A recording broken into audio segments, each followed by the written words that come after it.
Saudaraku, berikut prediksi line up Timnas Indonesia versus Bahrain pada matchday ketiga grup C putaran ketiga kualifikasi Piala Dunia 2026 zona Asia. Pada pertandingan ini, Jordi Amat berpeluang comeback starter membela Timnas Indonesia. Sedangkan Jay Izzels bakal punya tandem baru di lini pertahanan Timnas Indonesia dengan hadirnya Max Hilger. Adapun laga Timnas Indonesia versus Bahrain bakal digelar di Bahrain National Stadium pada Kamis 10 Oktober pukul 23 WIB.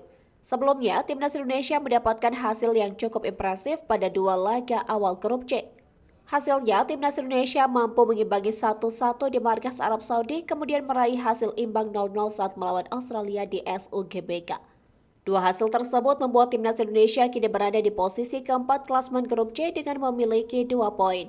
Kini Timnas Indonesia berambisi untuk dapat menambah pundi-pundi poin di markas Bahrain. Sebab kemenangan di markas Bahrain akan membuat asa Timnas Indonesia untuk lolos ke Piala Dunia 2026 kian terbuka.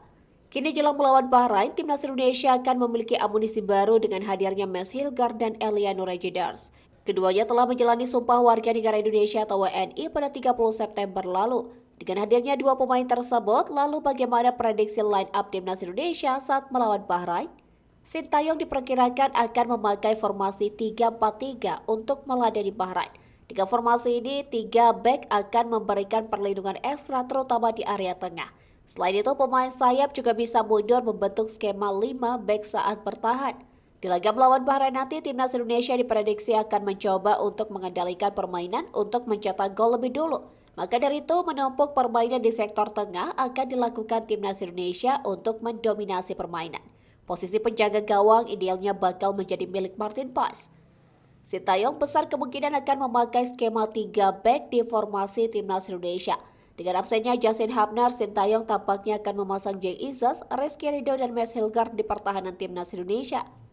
Max Hilger akan menjadi tandem baru bagi Jay Izzels, di mana posisi back kiri bakal diisi Calvin Verdonk, sementara di bagian kanan bakal diisi Asnawi Mangkualam. Di posisi tengah, pelatih Sintayong memprediksi akan memasang Tom Hae dan Jordi Amat. Sementara di lini serang Timnas Indonesia, Sintayong akan memasang 3 penyerang. Trio Ragnan Oratmagor, Rafael Struijk, dan Marcelino Ferdinand bisa menjadi senjata Timnas Indonesia mengalahkan Bahrain.